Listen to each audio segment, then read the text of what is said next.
Retaguardia en este miércoles 19 de abril de 2023 y tengo una gran satisfacción y hoy una especial satisfacción, más si cabe que en otras ocasiones, y van a entender enseguida por qué, en saludar a mi querida amiga y a nuestra buena amiga de la Retaguardia y de Periodista Digital, Rosa Díez. ¿Cómo estás? Muy buenas. ¿Qué tal? Encantada de acompañaros otra vez. Oye, encantado, siempre es un honor tenerte aquí. Bueno, vamos por partes, que diría Jack el Destripador. Acabo de terminar con los deberes hechos, como siempre, o lo intentamos, el último libro de Rosa Díez que tengo aquí en mis manos.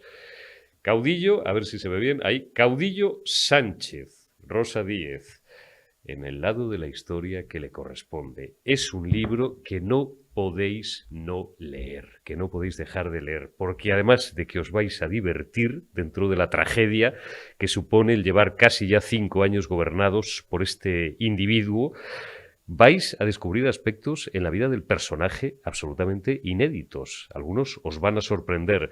Por haceros un resumen muy corto, y enseguida le doy a ella la palabra, todo, y cuando digo todo, es todo en la vida, en la biografía de este personaje, es mentira.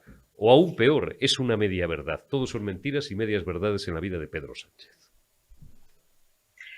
Sí, podríamos decir que Pedro Sánchez, parafraseando al actual endacari del PNV, Íñigo Urkullu, cuando le llevaron a Josu Ternera, le nombraron miembro de la Comisión de Derechos Humanos en el Parlamento Vasco, algún periodista le preguntó, pero ¿cómo puede un tipo de estas características podéis haber votado como miembro de la Comisión de Derechos Humanos? Entonces Urkullu dijo, bueno, es que Ternera ha tenido en el pasado una relación en negativo con los derechos humanos. Bueno, pues de este se podría decir, de Sánchez se puede decir exactamente eso. Él tiene una relación en negativo con la verdad. O sea, tiene una relación histórica en negativo con la verdad. Y entonces, pues todo lo que dice está basado siempre en una mentira, porque él en sí mismo es un falsario, o sea, es un impostor, o sea, y lo ha sido durante toda su vida y en cualquier faceta de su vida, ¿no? Entonces, desenmascarar al impostor es un servicio público, porque hay que conocer de dónde viene cada una de sus actos, la pulsión personal que le mueve, que está en su personalidad, para comprender cada uno de sus actos y para protegernos y prevenirnos de ellos, porque de este tipo siempre se dice, no, no lo hará, no será capaz, no, no, hay que comprenderlo. Quizá la originalidad, Eurico, si me permites, de este libro es lo que yo he tratado al menos de hacer, es explicar su personalidad, las características de su persona Mm. y cómo precisamente porque estamos en manos de un tipo que tiene unas características personales, pues, en fin, determinadas por la psicopatía, por el narcisismo y por el maquiavelismo, es Eso es. capaz de hacer todas las cosas que hace. Y lo defines muy bien. Tú hablas, y esto sigue sin ser ni siquiera una descalificación personal, en pura praxis psiquiátrica de la tríada oscura, Es ¿no? un Que explica diagnóstico, los es un comportamientos diagnóstico de político. determinados sujetos, de determinadas personas, en algunos casos que no llegan a ser nunca detectadas, ni siquiera por quienes le rodean. La tríada oscura, dice Rosa Díez en el libro, y dice bien, refiriendo a distintos especialistas que como tal han diagnosticado el personaje narcisista, psicopático, psicópata, maquiavélico. Es decir, alguien incapaz, porque, cuidado, la psicopatía, lo hemos dicho a veces hablando de otras cosas, no es una enfermedad, a diferencia de otro tipo Efectivamente. de desajustes, ¿no? De lo que tenemos dentro de nuestras cabecitas. La psicopatía es una forma de comportarte, es una forma que te anula completamente las pulsiones emocionales y te hace esclavo únicamente de una desmedida ambición y de un celo desmedido en llegar a lo más alto sin parar en barras absolutamente en ninguno de los medios que utilices, importándote nada menos 50 el daño que puedas hacer a quienes tienes a tu alrededor. Y lo increíble, te preguntaba yo antes fuera de cámara, Rosa, es que un tipo de estas características, con ese bagaje intelectual, profesionalmente tirando a nulo, y psicopático, y narcisista, y maquiavélico, haya llegado a donde ha llegado. Tú describes en alguno de los pasajes del libro este proceso como un fallo, desde luego un fallo sistémico del PSOE como gran organización, pero es un fallo también en todos los órdenes del Estado. Este señor lleva el timón de la nave desde hace 5 años y para ser un perfecto, esto lo digo yo, inútil en el sentido no de insulto, sino inútil, inane, alguien que no sabe hacer, describes anécdotas parlamentarias que son, bueno, pues definitorias del personaje, cuando es incapaz de hacerle ni siquiera un informe al primer diputado al que le ponen a trabajar con él, que es Jesús Cuadrado, no sabe ni redactar un informe de agricultura y tal. Para ser tan inútil, ha conseguido desmontar, o va camino de desmontar, buena parte de todo el andamiaje del 78. Sí, bueno, empiezo efectivamente por reafirmar una cosa que has dicho. La psicopatía no es una enfermedad, es una desviación de la personalidad y está muy documentado, digamos, en muchísimos estudios científicos. Por tanto, no estamos haciendo un diagnóstico, además yo no podría hacerlo, no me corresponde un diagnóstico clínico, no, estamos haciendo un diagnóstico político de un comportamiento humano que, como digo, no es una enfermedad, sino una desviación de la personalidad, o sea, una personalidad caracterizada precisamente por eso, ¿no? Por la falta de empatía, en el caso de la psicopatía, por el narcisismo, es decir, por la adoración de su yo, de su persona, por la consideración de que está por encima de los demás y de ahí el resentimiento que va acumulando porque le van poniendo a lo largo de su historia política en puestos de no salida, cuando le ponen en el ayuntamiento, en las listas del Ayuntamiento de Madrid, cuando le ponen en las listas del Congreso de los Diputados, nunca le ponen en un puesto de salir, siempre tiene que esperar a que dimita alguno para poder entrar al cabo de un año, al cabo de 2 años. Entonces él va acumulando el resentimiento del narciso. ¿Cómo es posible que a él le pase eso? Y luego el maquiavélico, que es que toma las decisiones pensando únicamente en su interés y por eso hace daño. Entonces, comprender esas claves de su personalidad es muy importante para comprender el alcance de sus decisiones y para prevenirlos, para saber que está dispuesto, como ya ha demostrado, a todo, pero que no es por una estrategia o por una táctica, o por lo que se dice siempre es un afán desmedido de poder. Sí, pero es un afán desmedido de poder basado en ese tipo de personalidad, que no tiene cura, que eso se nace así. O sea, el psicópata no se hace, nace, el sociópata se hace a lo largo de la vida, el psicópata nace así. Entonces, comprender eso es muy importante para darnos cuenta de que estamos en manos de un tipo en extremo peligroso. Luego también está acreditado muy científicamente, también en muchos estudios, y alguno de ellos cito yo en los primeros capítulos de este libro, de que tipos con esa personalidad tienen éxito en la política. O sea, que la política es un campo para que tipos con esa personalidad puedan tener éxito. Y en España ha tenido éxito porque, en fin, aunque sea coloquialmente, podemos decir que nos descuidamos. Primero nos descuidamos con Zapatero, que no era un psicópata, era otras cosas, pero tenía una estrategia clarísima de romper con toda la tradición de la transición, y después llegó ¿no? Entonces nos descuidamos entonces y nos descuidamos después y pasó. Pasó en el PSOE y pasó, lo que más me duele, en el conjunto de la sociedad, porque esta es una cosa también que yo creo que merece la pena que recordemos. Sánchez ha utilizado el PSOE como su banco de pruebas. Primero ha utilizado el PSOE para poner en marcha, pues por ejemplo, la ruptura de la tradición democrática, de órganos de control democrático dentro del Partido Socialista. Ha eliminado el Comité Federal, que es un órgano de control democrático que podríamos equiparar, vamos a ver, con el Congreso de los Diputados, que tiene la competencia de controlar al Ejecutivo y el Comité Federal la competencia de controlar a su ejecutiva, la ejecutiva del partido. Bueno, ha liquidado, solo queda el nombre con ese discurso de todo el poder bases. Y a las bases solo las ha consultado una vez, que fue precisamente para que lo eligieran. Y una vez que lo han elegido, no las ha vuelto a consultar para nada. Entonces, dirige el partido como un caudillo y quiere dirigir el país como un caudillo. Y esto es lo que es en extremo peligroso para la democracia. Así es. Tú explicas, el punto de despegue, de arranque del personaje porque la gente recuerde hitos, las fechas son importantes, siquiera para ordenarnos todos la cabeza. A partir de 2014 dimite Alfredo Pérez Rubalcaba para convocar, después del fiasco de las elecciones europeas que habían tenido lugar hace unos meses, por una serie de rebotes. Lean el libro, insisto, porque tampoco se lo vamos aquí a destripar. Accede por fin a un escaño en la carrera de San Jerónimo, es elegido en primarias.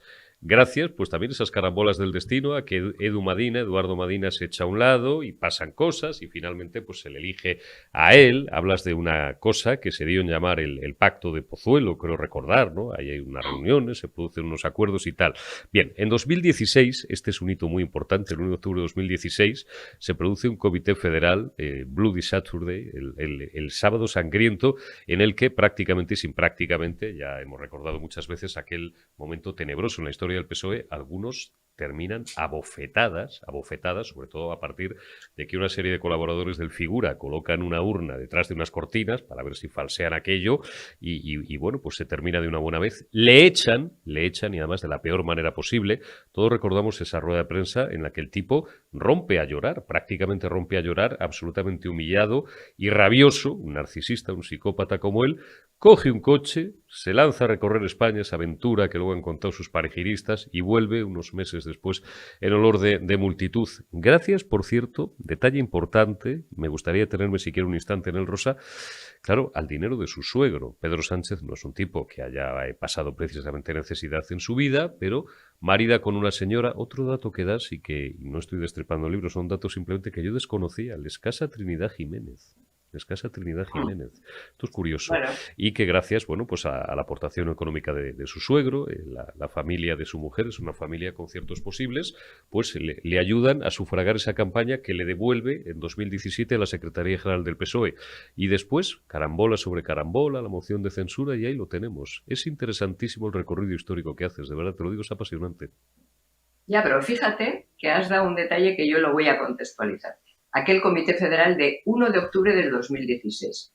Yo te decía antes que él ha utilizado el PSOE como banco de pruebas para después hacer eso en la sociedad. Cuando le ha salido bien, ha tratado de hacer lo mismo en la sociedad. En ese 1 de octubre del 2016, un año antes del 1 de octubre del golpe de Estado en Cataluña, él ya hace trampas, ya quiere hacer trampas con una urna detrás de una cortina. O sea, él tiene su 1 de octubre en el Comité Federal de su partido. Ya quiere hacer trampas poniendo las urnas detrás de las cortinas. Acuérdate que el 1 de octubre del 2017 llevaban las urnas ocultas con las papeletas dentro a los sitios. O sea, él ya hizo ese recorrido. Llevaban las urnas sus socios, no unos cualquiera, ¿eh? Sus socios llevaban las urnas para dar el golpe de Estado. Entonces, él tuvo su 1 de octubre. Segundo, tú dices, bueno, la retirada de Madina. No, Madina no se retira. Él compite con Madina en unas primarias trufadas porque se reúne en ese día en el que todos los españoles hemos estado en la coronación o la toma de posesión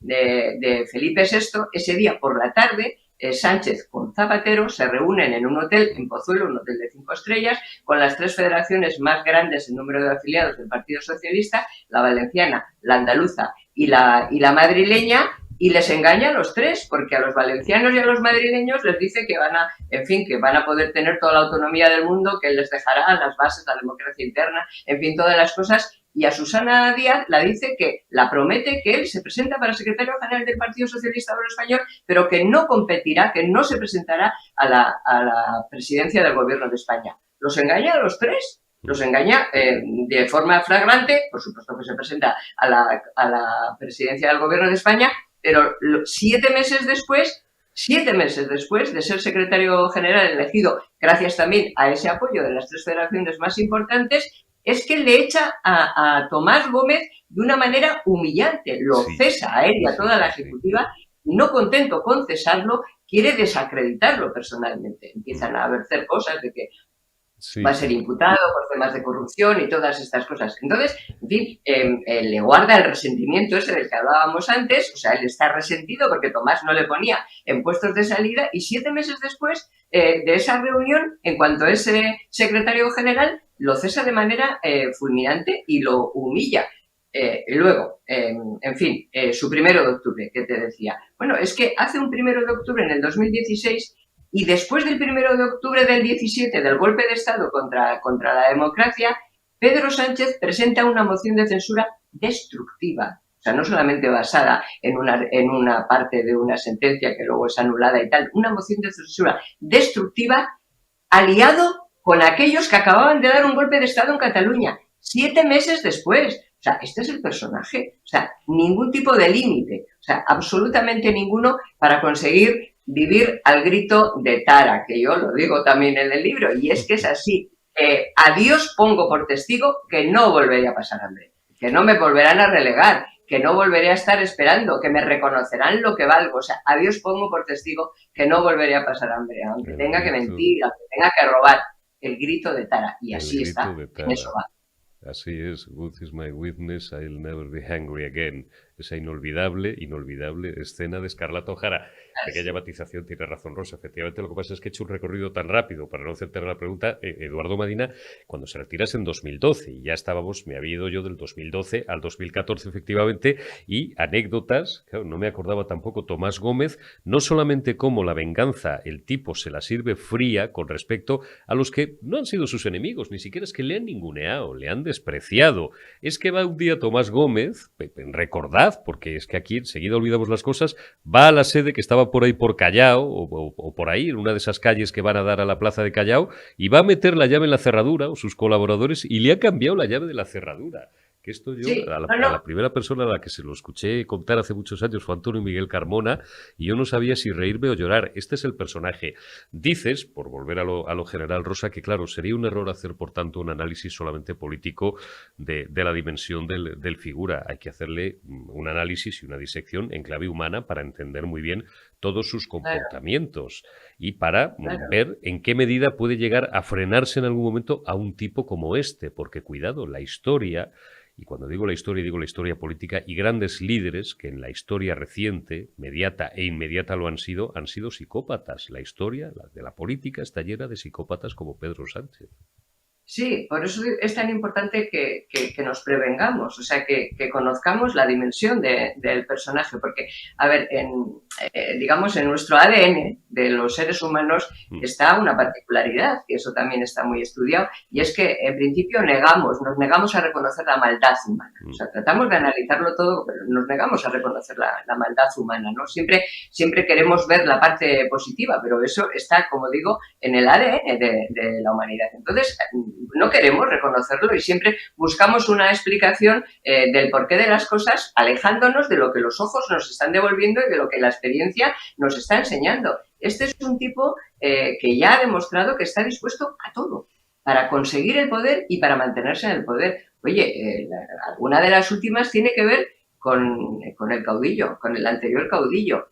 A ver, que este ha puesto a Conde Pumpido en el Tribunal Constitucional y a quien fuera ministro de Justicia cuando se aprobó la ley del sí es sí a Campo, al novio de la presidenta del Congreso de los Diputados que borra que borra de las actas lo que no le gusta escuchar, las verdades que no le gusta escuchar, este los ha puesto en el Tribunal Constitucional para que todo quede atado y bien atado, aunque él pierda las elecciones. Tremendo. Y es que hay que darse cuenta de que lo hace a conciencia. O sea, que no es una cosa, digamos, en fin, que por torpeza o por una pulsión muy puntual. No, lo hace a conciencia. Que todo quede atado y bien atado. Este es un obseso de Franco. O sea, acuérdate que dijo en un acto de homenaje a otra muerta, a Almudena Grandes, que él pasaría a la historia por haber desenterrado a Franco. Entonces, no pasa. Va a pasar a la historia por querer atarlo y bien atarlo, lo que no pudo hacer afortunadamente Franco, y los españoles recuperamos la democracia. Nos va a costar mucho tiempo, o sea, desentrañar todo esto que este hombre está dejando montado para cuando pierda las elecciones, y eso también hay que señalarlo, para que nos demos cuenta que no es solo la economía la que está destrozando, sino que está destrozando y destruyendo el propio sistema democrático. Así es, Rosa. Titulas tu libro Caudillo Sánchez, en el lugar de la historia que le corresponde, y bien podría haberse titulado también, bien podría haberlo titulado Rosa, como Generalísimo Sánchez. A partir de aquí, y ya os dejamos en suerte el libro, de verdad tenéis que leerlo porque es un libro de una lectura muy ágil, muy amena, muy, muy divertido, si no fuera porque en realidad lo que narra Rosa, que no es más que la historia reciente de España y una parte de la misma, que es la historia del propio Pedro Sánchez y del Partido Socialista o Partido Sanchista, que es lo que ha devenido, digo que si no fuera una tragedia, de verdad que vais a pasar algún rato bueno, incluso arrancará de vosotros más de una carcajada. Y a partir de ahora, ¿qué, Rosa? Es decir, porque hasta donde tenemos la sensación, los pobres analistas políticos, a los que él desprecia exactamente igual que desprecia al resto de la población, como buen psicópata en este caso también funcionaría un poco como sociópata, somos todos ratones, somos chusma ya para un tipo que ya pues se ha reunido con más de 40 líderes mundiales y tal. A partir de ahora, ¿qué? Es decir, va a ser el segundo partido más votado si la demoscopia, que ya para el tiempo que queda no se va a equivocar, pero sigue peleando por mantenerse en el poder. Y yo te dije un día, hace meses, recordando una bronca que nos habían contado que tuvo con Óscar López, que los gritos creo que se oían hasta en el antiguo Ministerio del Aire, que está como a 1,5 kilómetros del despacho oval de la Moncloa. Este no va a aceptar de buen grado la salida, la va a emprender con los muebles del despacho, va a tirar las fotos contra la pared y tal, si es que sale, porque insisto, va a luchar con uñas y dientes, que está sobrado de ambas cosas, para quedarse 4 años más en el poder. ¿Cómo puede España y los españoles, cómo podemos frenar a este tipo? Bueno, hay que frenarlo con los instrumentos que nos da la democracia, en fin, echándolo en las urnas, también con las urnas, ¿no? Sabiendo además que él va a hacer todo lo posible, o sea, todo lo que esté en su mano para evitarlo, para pervertir hasta ese último derecho que tenemos los españoles de elegir en nuestro futuro. Lo mismo que ha puesto en el Constitucional a alguien que declara constitucional en lo que no lo es, la palabra a los españoles y modifica la Constitución o la quiere modificar por la puerta de atrás, pues va a hacer lo mismo para mantenerse en el poder. Fíjate que has citado a Óscar López, yo lo cito también en el libro, de una conversación suya unos días antes de que lo nombrara presidente de Paradores en unos jardines en la embajada francesa, en un grupo nutrido de personas, le preguntaron por Pedro Sánchez y entonces dijo, bueno, este nos va a llevar a España a la ruina. Unos días después lo nombró presidente de Paradores y se acabó. Pero claro, es que Sánchez, es que es interesante porque Sánchez era el mamporrero de los chicos de Pepiño. O sea, es el que le hacía los trabajos a los chicos de Pepiño, el que le hacía las cosas, el que ellos le ponían en un sitio o en otro, le daban en fin, pues tertulias, le daban cualquier cosa para que pudiera ir a la tele, le daban trabajitos. O sea, cobraba de la Fundación Ideas, todas estas cositas. De Caja Madrid muy importante en la vida del figura, económicamente también. Lo cuentas. Voy a retirar lo de la palabra mamporrero, que no es adecuada. No, era el chico de los recados, de los chicos de Pepiño. Les hacía todos los trabajillos y luego, bueno, pues alguno de ellos ha terminado con él trabajando en el gobierno. Pero es que es interesante que nos demos cuenta de que él va a utilizar todos los instrumentos, absolutamente todos los que tenga en su mano, para evitar perder las elecciones. Pero los legítimos y los ilegítimos, como ya ha venido haciendo hasta el momento presente. Claro, yo, en fin, no tengo ninguna esperanza en el PSOE. O sea, no tengo esperanza en que levanten la cabeza los afiliados del PSOE. Yo cuento ahí en uno de los últimos capítulos lo del rebaño que yo veo pasar desde casa de ovejas que van todas detrás del perro, apenas no tiene ningún trabajo, más que coger a la coja que de vez en cuando se pierde, pasan por el camino, se van a otro prado y tal. El pastor no tiene nada que hacer porque actúan todas como una sola oveja. Bueno, pues eso es el PSOE. Ahí no hay ninguna esperanza, ¿vale? La esperanza está en los españoles que actuemos en legítima defensa de nuestras instituciones democráticas, porque lo peor que ha hecho este hombre ha sido dividirnos a los españoles, trabajar para que nos enfrentemos, para que rompamos la cohesión, para que rompamos lo que supuso la transición y el sistema del 78. Entonces, pues lo que hay que hacer primero es ganarlo, o sea, es echarlo de la Moncloa, primero eso es lo más importante, y luego escribir la verdadera historia. Yo termino citando a Churchill. Bueno, se dice que es de Churchill eso de que la historia me tratará bien porque tengo la intención de escribirla. Bueno, pues, en fin, no vamos a dejarle que escriba su historia, vamos a escribirla entre todos y vamos a contar la verdad.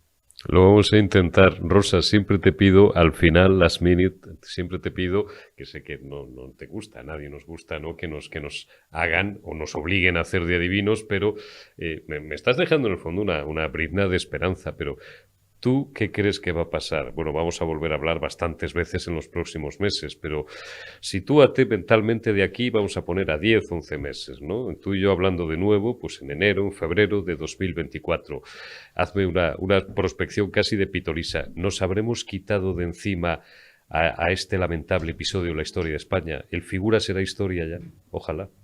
No, nos habremos quitado a Sánchez y a todo lo que va con él, porque él lo ha elegido, porque este está con Bildu y con los golpistas y los filotarras, porque los ha elegido como socios, porque tienen el mismo objetivo, que es destruir la España del 78. O sea que, bueno, nos la habremos quitado a Sánchez y a todo lo que va, toda la escoria que va con él. Luego desmontar lo que nos ha dejado nos costará tiempo, pero bueno, en fin, tenemos que hacerlo y lo tenemos que hacer rápido. Sí, sí, yo creo que cuando hablemos el año que viene, pues estaremos hablando de lo que nos está costando desmontarlo, pero estaremos hablando del desmontaje para montar, en fin, la España buena, la España que nos dimos en el 78, la España en la que todos los españoles somos conciudadanos y en la que todos nos entendemos en defensa del interés general. Rosa Díez, caudillo Sánchez en el lugar de la historia que le corresponde. En la esfera de los libros, estáis perdiendo el tiempo de verdad hasta que no lo leáis porque, insisto, vais a pasar un rato bueno, lo fundamental es muy ameno, es divertido, tiene tramos divertidísimos y luego tiene esa parte de tragedia y os va a ayudar a recordar y a ordenar nuestras cabecitas y a recordar con fechas, con datos, con nombres y con anécdotas inéditas en algunos casos quién es el personaje y cómo ha llegado hasta donde está. Rosa Díez, como siempre es un placer, amiga. Cuídate mucho y hasta la próxima. Te envío un abrazo. Igualmente, chao.